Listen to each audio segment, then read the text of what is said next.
We have an amazing conversation lined up for you. But before we start, let's introduce both of them. The amazing young man up top with the fly glasses and the suit is my uncle and your uncle, Selwyn Jones. Just show him some love, everybody. And this beautiful young queen at the bottom of the screen is Councilwoman Liz Darden. Thank you guys for being here once again. We're going to have a good time. I think this conversation is necessary, especially now. So welcome once again.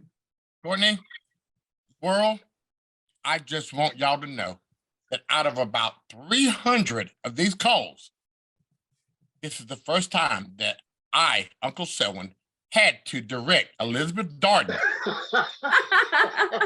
I'm usually which, by the way, her birthday was 2 days ago. Happy birthday. Happy belated birthday. Yesterday, thank you. Yesterday, she's one of those little cyber girls that really smart. You know how y'all techies are. And Uncle Selwyn had to. Liz, just so you know, you're never going to live this down. Never ever will this go away. Usually it's okay. We all have our off days. I'm glad to be here. Thank you for having us. You are welcome. You are welcome. So both of you are the co-founders of the Hope 929 Foundation. So let's talk a little bit about that before we start.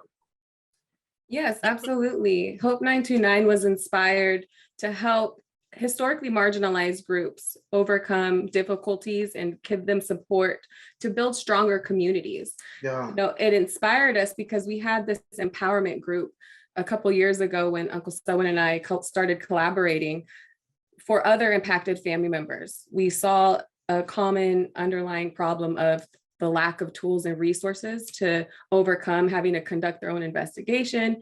And they really just wanted to have their voice and their story heard. So we have established a platform for that through our foundation, as well as through the podcast, Setting It Straight with Selwyn, where we're able to tell their stories and bring on specialists to help them overcome. I love that. And for those of you who are wondering why they mentioned 3 years ago, May 25th marked 3 years since we lost the precious life of George Floyd. And Uncle Selwyn Jones is uncle of George Floyd. So for those of you who are now trying to piece it together, that's why this interview was so important and so special. Uncle Selwyn, what has been your thought process surrounding the worldwide response that was received then and now? Courtney, in 1976, I'm going to give you a little nostalgia. There was a guy named Rick James that said unity, UNITY. And let me tell you, my brother, it was the first time in my lifetime, in your lifetime, and probably anybody else's lifetime, that the world came together to make a stand to say, we're not going to take this. We see this. Two types of people. Say people that can't read and people that didn't want to read. Yeah. And those people that didn't want to read had it shoved in their face probably 10,000 times in a week. So they had no other choice but to say, wow, do people of color really get treated that vicious, that horrific? And reality is, yes, we do. Not all people are bad, Courtney, and we know that. But those that are bad came out that particular day on May the 25th at 8:26 and 15 seconds. The world saw a precious life get taken from police brutality and the viciousness of systemic racism. Yes. And that's the reason why Uncle Selwyn and Liz Darden are basically here today, is to help people and to tell a story that everybody's not bad. But then everybody has complications in life. Nobody's perfect. Yeah. And just because you did not live a perfect life, don't mean that your life should be taken away from you by somebody else's thought process of being judge, jury, and executioner. And that's all I want to say, man. Everybody has a chance. Got a chance and a choice every day you wake up. Yeah. Good choices.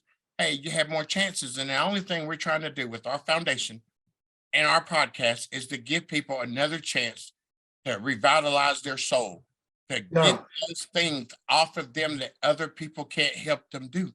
You know, I Yeah. agree.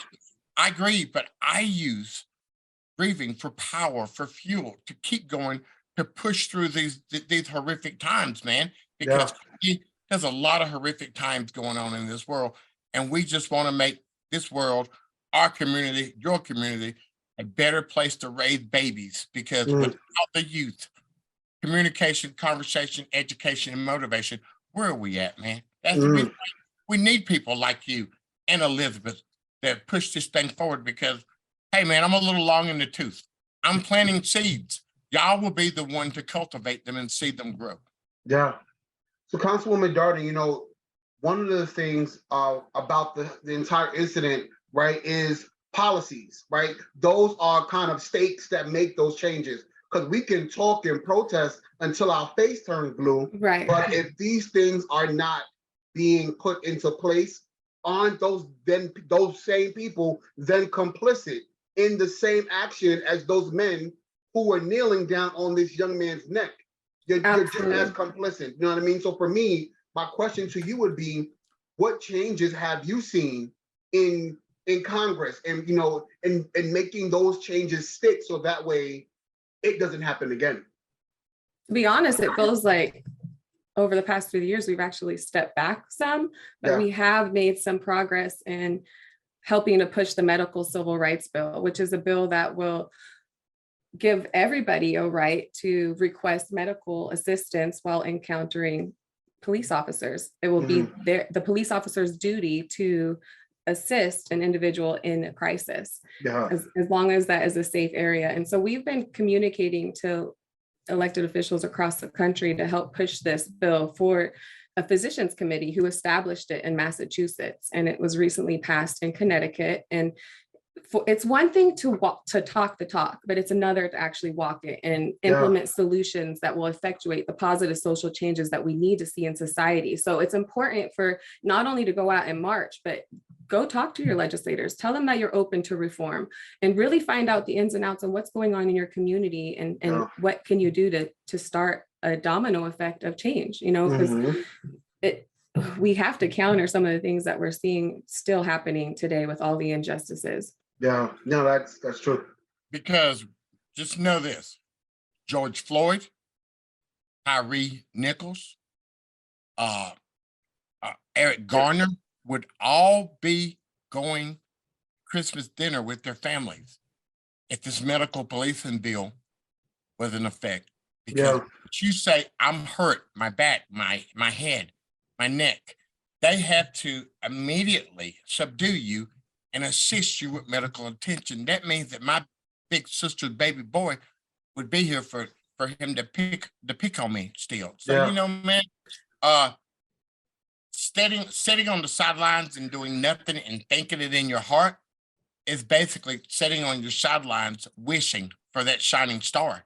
You know, during the marches, we want to make that star shine, and we want to make that light bright as we can to the world. Absolutely. And you'll see people holding signs, silence is compliance. Silence perpetuates the issues. If you're going to stand on the sidelines and watch everything unfold and it just be okay, then nothing's going to change. And you know, we need to make this world better for the generations coming up. You know, I want people to get in the game. You have to get in the game. In order to make a difference in the game, you have to get in the game. You don't have to go full-fledged like me and Liz and take time from our families, change our lives, but you can get in the game. Yeah. Do you, you know, during these steps of progress, right? One of the things that community were asking for was defunding of the police. That was really heavy in those times. In these last 3 years that's been kind of like the up and down of conversation. For you guys, what does that look like? And is that something that's even reasonable or realistic? Defunding of the police doesn't mean, and for those that think that people don't want police anymore, that's ludicrous. Funding the police is not buying them a new car every year, not buying them a new body cam that cut on and cut off when they periodically want it to. You know, it's bringing in counselors. You know, it's having them be able to get tested mental have a mental aptitude test for them, because a lot of them have come from the war, which they've been traumatized with PTSD. Mm. So there's a lot of things with defunding the police means, and all it does is making the sanctuary of police stronger by adding more components to it. You know, welfare checks should not be done by a police with a gun. It should be done by a nurse with a guard, because reality is, Courtney, if you are in duress, and when you're not in duress and you see a guy with a gun and a badge, don't you feel anxiety? Like, oh my God, Mm-hmm. what's going on? Now, suppose you're having a mental breakdown and you see somebody with a guy or a gun. That's how most people get harmed. Yeah.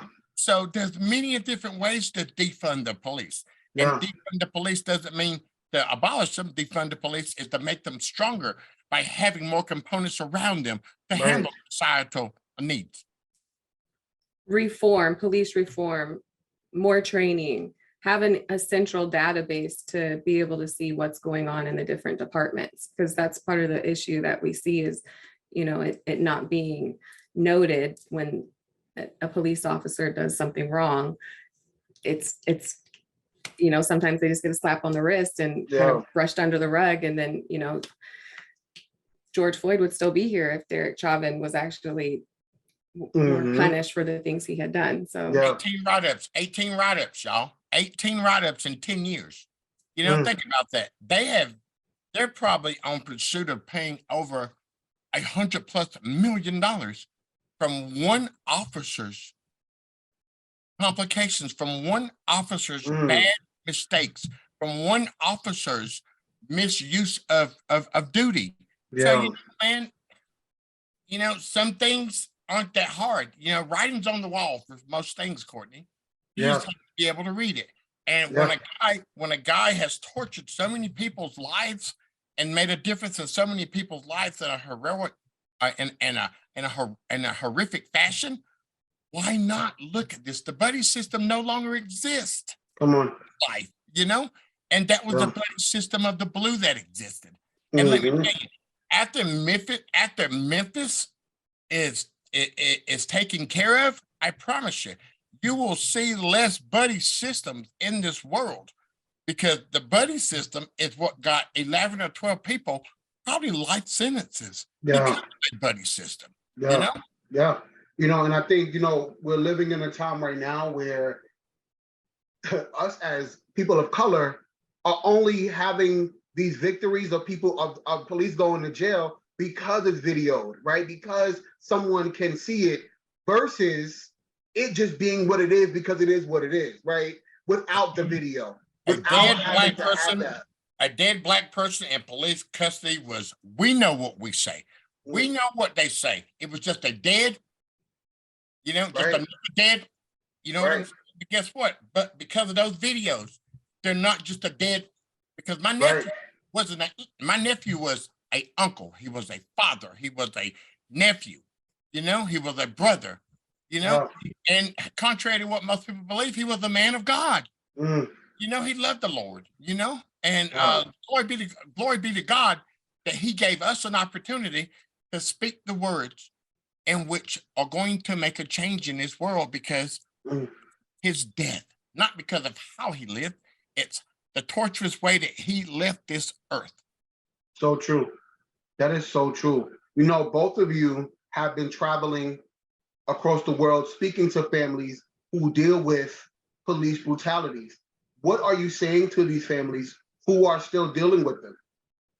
Courtney, what can you say? It happens every other day.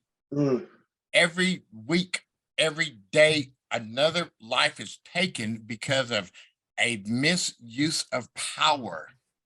And it seems like since my nephew's situation happened, it seems like things would have slowed down. Well, there have been, what, 4 murders in Minneapolis since then? You know, and it just seems like there's Buffalo, it's over. And last year we had over 500 shootings. This year we'll probably eclipse that mark again. You know, so, you know, man, I always tell them, you had someone here that'll always listen.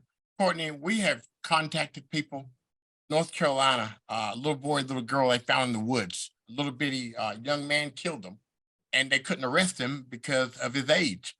Well, that's malarkey, because there's 27 people, I think, right now that's on death row that are under the age of 21 that was put on death row before they turned 18. You know what I'm saying? Yeah. So, all an excuse because of one simple reason. It's the color of our skin, man. And I always tell people, keep your head up because the Lord's with you. Hope 929 will always be there. If you ever want to talk to me, day, night, morning, I'm here to converse with you because I am not that guy that is going to sit back and say, poor me. I'm going to see what difference I can make. And just hearing somebody's voice that's been through the same thing that you've been through, that has strength. The strength and power in the voice that you hear from mine. You don't have no timidness whatsoever, you know? And it's heartfelt. And Courtney, I tell people all the time, I'm just too country to be fake. You know what I'm saying? Yeah. Just too country. And when you sit down and think about what you saw that happened with my nephew, and the next day I'm out there, you know, with no shoes on, out there saying, George Floyd, let's make a difference in this world, man, because of the power that my nephew gave me. Yeah. People reach out to Uncle Selwyn on a day-to-day basis seeking solace, and it goes beyond police brutality. I think it's also important to note that there are very well-meaningful officers. You know, people do take their job seriously, but there's bad apples in every group, right? And that's why it's so important to get legislation under wrap and make sure that people are being held accountable for their actions. Qualified immunity is something to consider in this regard. We have a case, our friend Dee Crane, recently, her case was reopened. Her son was murdered at a traffic stop in 2017. And within 20 or 30 seconds, he was shot in the back with his 2-year-old daughter sitting in the back seat of the car. He posed no threat. There was no gun. And that police officer was still patrolling the streets because of qualified immunity. But last October, her case was reopened and he is no longer eligible for qualified immunity because there was no right for him to murder her son at a simple traffic stop. And you're seeing this happen far too often, but we tell them to not give up hope. And that's why we found it so important to establish a platform where their voice could be lifted and heard, because when enough awareness is brought, that's when we start to see the change. If Darnella Frazier wasn't there recording George Floyd's murder, would the world have came together? Absolutely not. It would have got swept under the rug. Right. We got a friend that lives in Columbia, South Carolina. If you haven't heard about this, his cousin got killed because he did not want to buy an expensive bottle of water. No, he got accused of stealing a bottle of water. Wow. He did not buy the bottle of water. He walked out of the store in an angrily manner, and the shop's owner followed him, chased him down, and blew his back out with a 14 years old. 10 years old, man. And he never had a chance because of a bottle of water, Courtney. Think about it. My nephew died over an allegedly counterfeit $20 bill. Right. When does a counterfeit $20 bill, when Cost does you your life. a bottle of water cost you your life? It only costs you your life when you're dealing with people that have a hatred for people of color, that have a hatred for people that have an afro, that have a hatred for people that have braids in their hair. So you don't stop profiling people as vagrants, as criminals, because of how they dress, how they look, how they act. Because somebody will not be able to go to their 14-year-old's graduation 3 years from now because of a bottle of water. Not a situation, Courtney, where there's a young man that's 13 years old got into a tussle with a kid that was 14 years old that weighed 150 pounds in Ohio. And the daddy comes home, jumps out of the car, and shoots the young man 4 times in the back of the head, Courtney. 4 times in the back, Courtney, as he ran away. The boy weighed 101 pounds. Right. 101 pounds, Courtney. So, you know, man, this had nothing to do with the world because the grass is still green, the sky is still blue. Come on. It has to do with the people in this world. And a lot of people think this is complicated, Courtney. This ain't complicated.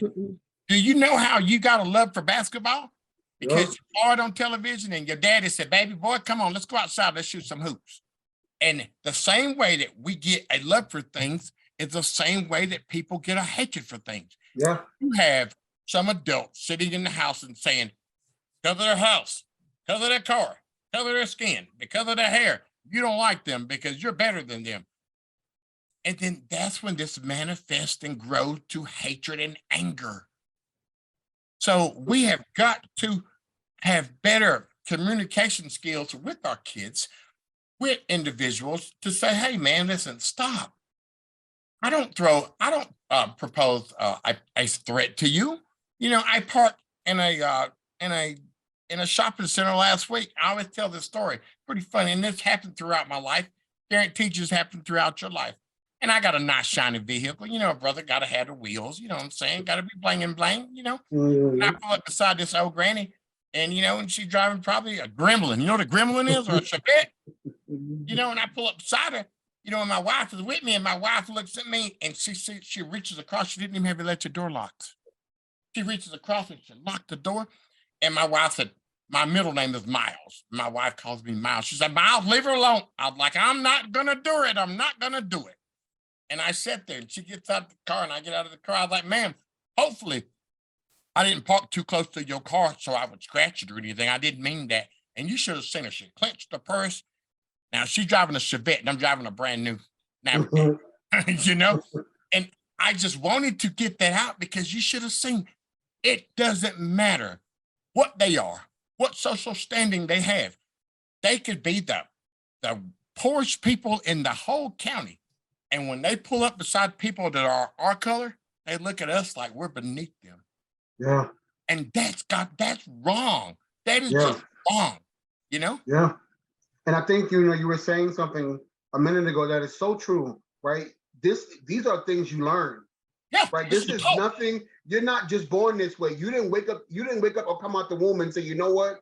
I hate all blacks, or I hate all this, or I hate all that. You are taught that. So at what point in time are we or are people going to teach people how to unlearn these things that they now digested into their system? And you mentioned media, which is a big, big, big problem when it comes to this entirety of things. Because if I can see it on TV, as fake as it is, it's real. And it's real in the lives of so many people. You know? It's real. It's real. When you have people that are supposed to be, no disrespect to anyone, when you have elected officials, I'll put it like that are portraying hatred, that are showing hatred, and you have these other people, because there's 30% of the people in the world that's going to follow whatever those particular people say or do. And those are the people that just hang on. Oh, wait, what was the date? Was it January 6th? Yeah, that's the date. It was January 6th. Those are all people that were hanging on the edge of a maniac for a maniac. Yeah. And look at what happened, because I promise you, Courtney, if that would have been people that looked like us, yeah, there would have been a whole lot of Negro spiritual singing, Amazing Grace, how sweet they were. Yeah. You know, because we had a good protest, and there were over 400 people arrested on that protest weeks before that. That was a peaceful protest. Yeah. And you know, and it took up to months, a year or so to prosecute some of these people, Courtney. I don't know. There's different set of rules. I'm not here to talk about that bad stuff. I'm here to say that me and Elizabeth Darden are moving forward along with Courtney. We're moving forward to make a difference in this world on a positive note. And you can't forget about history. Yeah. We don't have to replay it over and over and over and over again. You know, and the truth of the matter is, no matter how much hate people want to perpetuate, there is still love, there is still joy, and there is still peace out here. It exists. It still exists. Right. It's not Guess going. What? From May the 26th through the 29th of 2020, that was the biggest party that we've ever seen that went throughout the whole world. They were having a George Floyd party. They were having a George Floyd, let's put those 4 bandits of blues in a cage where they belong, for destroying this young man's life. and they did it in front of the world. So we can come together in a peaceful fashion, in a peaceful manner. We absolutely can come together. And I think it's important to know it's based on our experiences and our understandings. You know, like you said, racism is taught, but it was also systematically put in place on how this country was built. So that's a whole process to reconcile from, right? And when we are learning, you know, if you grow up in a community that's predominantly white, you learn that culture and you go off based on the stereotypes and the things you see on the media, on TV. I was blessed to grow up in a very diverse community in Anchorage, Alaska, and embrace all the cultures from around the world in that one spot, and have an understanding at a young age that we are all alike. You know, we're more alike than we are different. And then coming to a community that has been falsely labeled as the most racist town in the nation because of the stains of hatred in the past, because of a local hate group that's, you know, near 10 miles from my house. And I'm raising culturally mixed children. I found it very important to speak out and just help bring the community together through educational events and community building, and realize that this place that we have, that false narrative, we have wonderful people coming together to make a change and speaking out, you know, on the injustices. And we just need to continue the conversations and realize it's a journey. Meet people where they are. Like, even if they do have a racist mindset, like, well, how were you brought up to make you think those ways? And once you have, like, find what you have in common, you can realize, hey, you know, there's no reason to sit here and try to one up the other. I got to be the craziest human being that's ever lived, my brother. Let me tell you, let me fix my glasses on this one. Make sure they're clean. Somebody told me that they wanted me to go to the most racist town in America. And guess what, Courtney? I raised my hand for it. I raised my hand for it. And I went to the most so-called racist town in America. And just by chance, it's probably one of the most peaceful towns I've ever been in.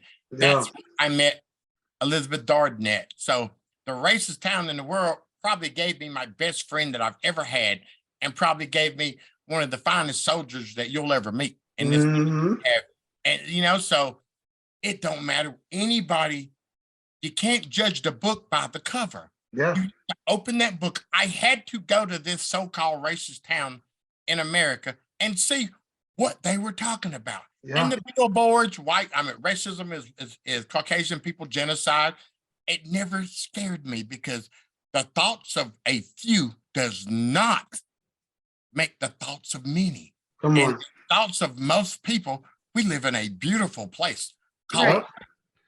And we're working on campaigns to counter the negative billboard that still stands. And that's how we got that label.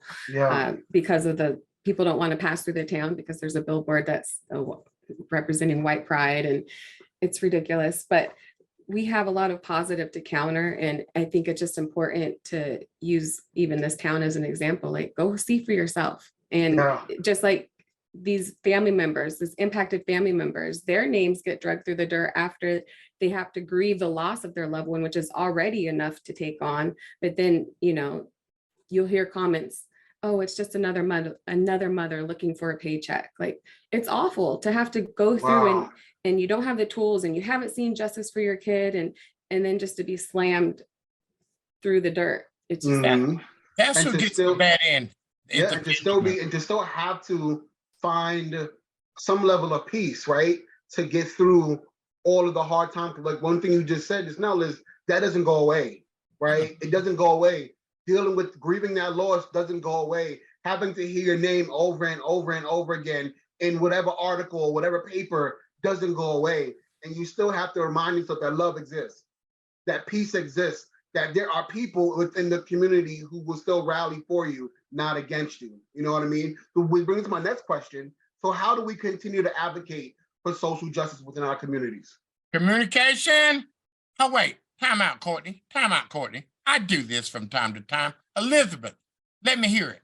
Communication, education, motivation, and sometimes it takes a little irritation for people to come and realize what problems reside and how can we overcome and build stronger, more self-sufficient communities. That's part of Hope's mission.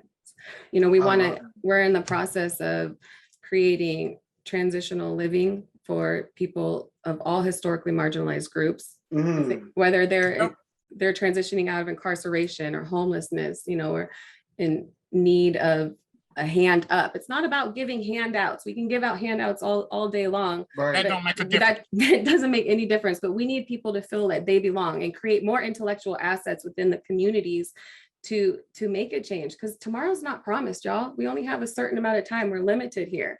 And it's so important to serve. And the more you serve your community, the more blessings you're gonna bestow. Yeah. Teach somebody how to fish. Feed somebody a day. They got a belly full. Teach them how to fish. They feed themselves forever. And that's all we want to do, man. We want to sustain a country, a place, wherever we lay our hands at, that people understand that they are people that care, because a lot of times, Courtney, all people need to see is somebody give a hoot about them. Is somebody care. And how many times have you walked by a sad person or a sad little kid and, hey, how are you doing today, sweetie?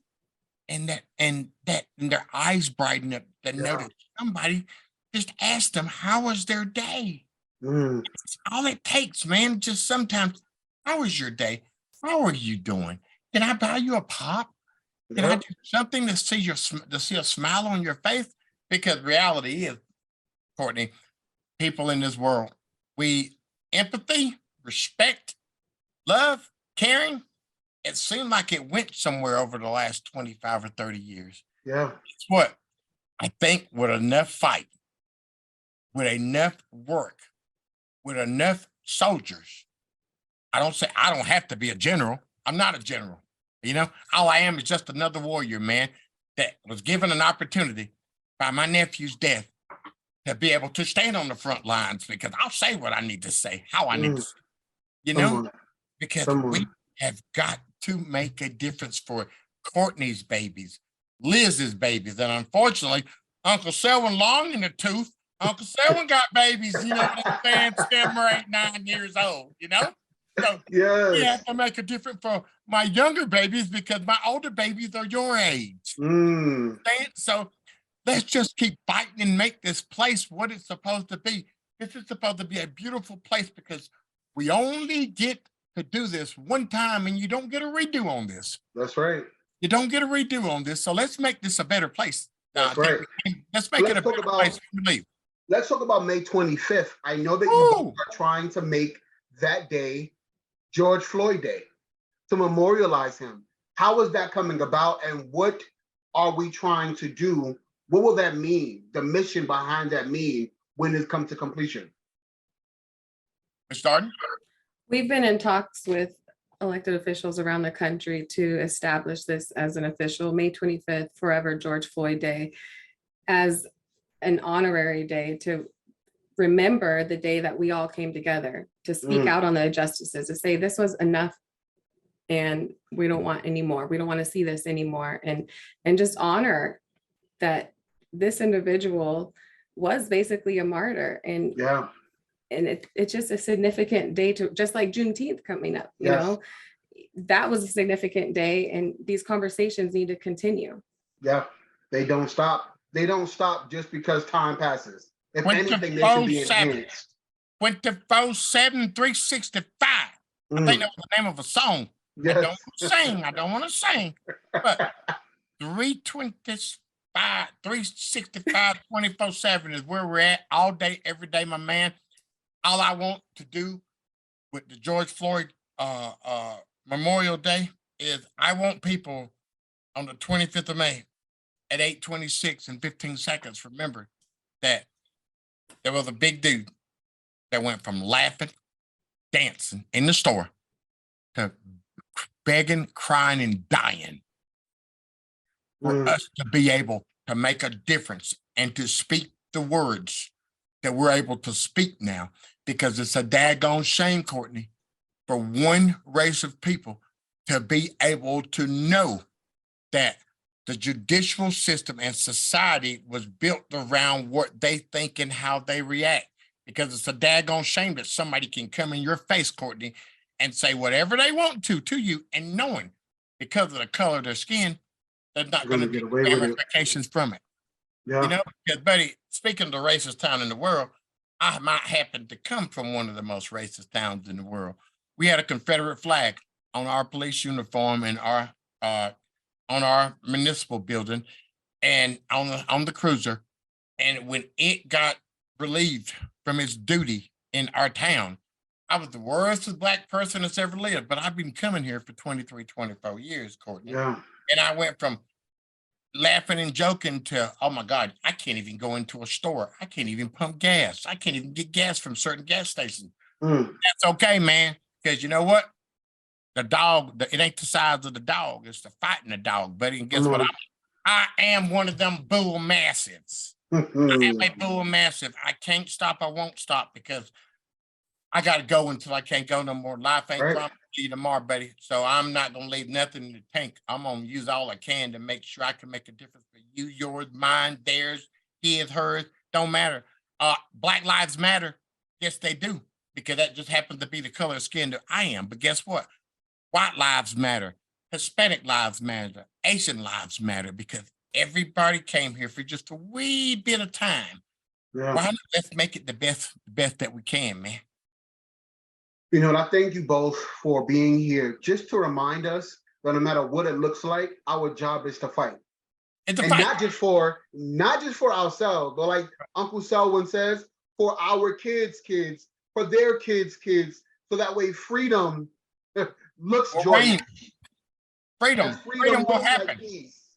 That we're not walking around here in fear to live in our purpose and in our truth because we're unsure of where our life may end up. So I definitely appreciate the both of you for being here and being transparent about what that should look like. Can you just let us know how we can support you and where we can find more about Hope 929? Yes, hope929.org is our website. We'll put current events up as we go. You know, we're traveling around constantly.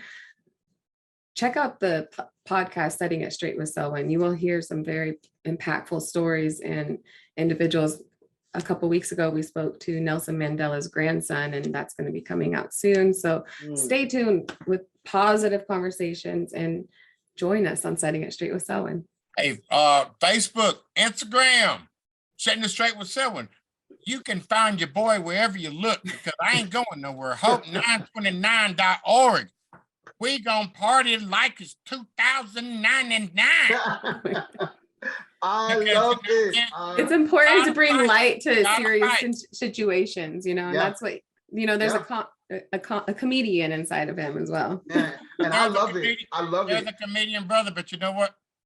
There's a sad dad, a sad uncle, there's a sad black man, but there's a proud black man and a proud uncle and a proud friend of Courtney's because you let us come here and express ourselves and for our words to be heard. God bless you, young man. You handsome fellow, you. Thank you. It has been an honor to have you both on the show. You guys are now part of the Courtney's Corner family. You're welcome back here anytime. I really enjoy this conversation. We want you on our show. We want you on our show. Let's make it happen. Liz is the person. Let's make it happen, man. Let's make it happen. We got everybody. If those who are watching right now, please make sure you are following both Uncle Selwyn and Liz Darden just because I said so. We talk about progress, but we got to be about progress. I thank you all for watching. We'll be back together soon. I promise you that. Once again, I love you all for watching One Woman Courtney's Talking. We'll be back in 15 minutes for an all new episode.